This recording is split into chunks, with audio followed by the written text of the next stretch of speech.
जो हिम्मत न हारे वो जिंदगी सवारे। चल दिखा दे सारी दुनिया को तेरी सांसों में भी है आधी। आगे बढ़ा तू अपने कदम,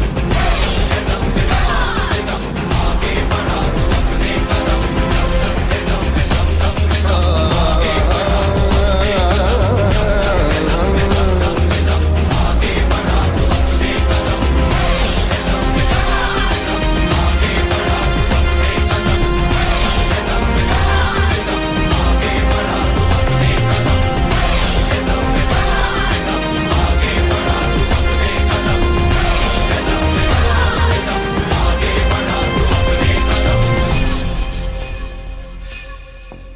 फितरत से हीरो, पॉकेट से जीरो, दिल में मेरे राम हैं और बाबूजी परेशान हैं। नमस्कार, मैं बेरोजगार कुमार फ्रॉम बिहार। मैं आपके गली का वो लौंडा हूं जो घर पे गुमसुम चुपचाप है, लेकिन फेसबुक, व्हाट्सएप, पबजी के दुनिया का वो रॉक स्टार है। 4 साल पहले एक सस्ते इंजीनियरिंग कॉलेज से निकला एक निकम्मा इंजीनियर, फिर वही जीके जीएसटी रटता हुआ जो आपको अक्सर ट्रेनों में ल्यूसेंट का पन्ना पलटता हुआ दिख जाता है। करंट अफेयर में मोदी जी के हर योजना से लेकर भारतीय सेना के हर एक सैन्य अभ्यास और अक्षय कुमार के नई फिल्म का जानकारी तक सब जुबान पर रखता है उसको। अच्छे दिन का वादा भी और देश के दुश्मन पाकिस्तान का नापाक इरादा भी। देखिए सर, हमको ज्यादा कुछ नहीं आता है। हम भूगोल में शून्य हैं, इतिहास का कोई खबर नहीं है और नागरिक शास्त्र तो गोल है। लेकिन उम्र के इस पड़ाव पर एक बात दिमाग में जरूर समझ में आ गया है सर, कि एक उम्र बीत जाने के बाद एक आम बिहारी मिडिल क्लास लड़का के लिए विचारधारा नहीं, नौकरी मैटर करता है। नौकरी, एक अदद नौकरी जिसके मिल जाने से हमारे वजूद पे लगा आवारगी का दाग धुल जाता है, वो सर्फ का चमकार नौकरी।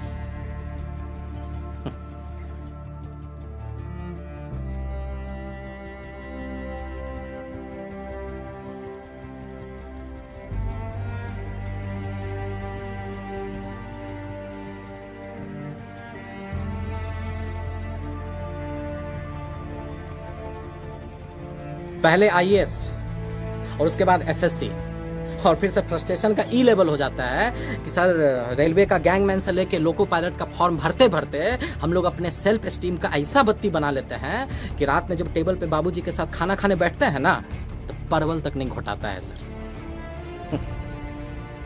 5 ट्रिलियन इकोनॉमी के भारत का सपना दिखाने वाला सरकार नहीं, जादू है जादू, समझे?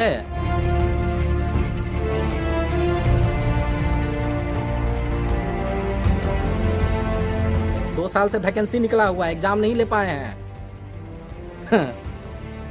लेकिन साला फॉर्म का पैसा घुरा घुरा के जिले लाही खैरात बांट रहे हैं।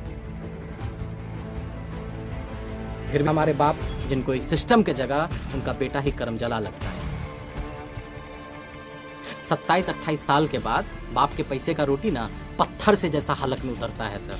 और फिर आप सर बोलते हैं कि कुत्ता पाल लो देसी नस्ल का, हाँ, खिलौना बेच लो। अरे सर, काजू के आटा का रोटी खाइए आप नेता लोग, और आधी पेट बिलबिलाते इस जनता को राष्ट्र और हिंदू खतरे में है का झुनझुना पकड़ा दीजिए। बड़ा सही बात। अरे कान खोलकर आप सुन लीजिए कि 3/4 देश का जनता आपके आने से पहले भी हिंदू था और आपके जाने के बाद भी हिंदू रहेगा। काहे कि धर्म कोई फुटबॉल नहीं है कि राह पे चलता हुआ कोई इंसान इसको किक मार के निकल जाए। अरे आपको बड़ा शिद्दत और बड़ा उम्मीद के साथ हम लोग लाए थे कि आप सिर्फ हिंदू सम्राट नहीं, भारत सम्राट बनिएगा, युवाओं के दिल का सम्राट बनिएगा, युवाओं का दर्द समझिएगा।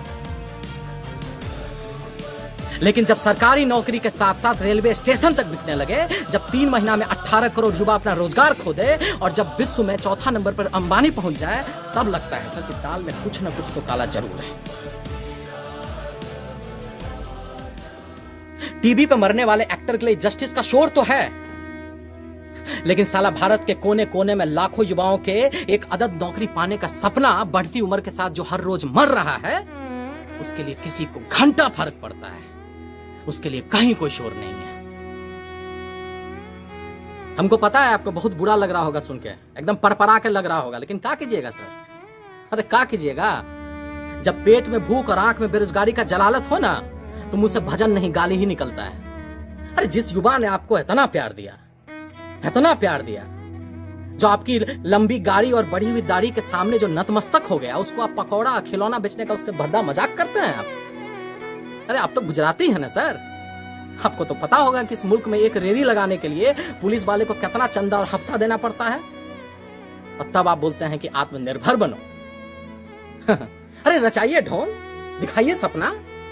अरे आपसे पहले भी आया था एगो तुगलक, जिसका सपना और नियत बहुत साफ था, लेकिन जमीन पर आते ही ना टै बोल जाता था। अब कमेंट सेक्शन में कुछ लोग हमको गाली देगा, एंटी नेशनल बोलेगा, देशद्रोही बोलेगा। बे बोलो, अगर साला अपने ही देश में, अपने आजाद मुल्क में, अपने प्रतिभा के दम पर अपने ही सरकार से सरकारी नौकरी मांगना गुनाह हो जाता है, एग्जाम का डेट का हिसाब मांगना गुनाह हो जाता है, तो हम हैं गुनहगार, और हम ऐसा गुनाह एक नहीं 1000 बार करेंगे इस देश के युवाओं के लिए। तुम रहो अपने नेता का चाटने में, और इस देश को महान बनाने में हम इन युवाओं के साथ खड़े और युवाओं के साथ रहेंगे। जय बिहार।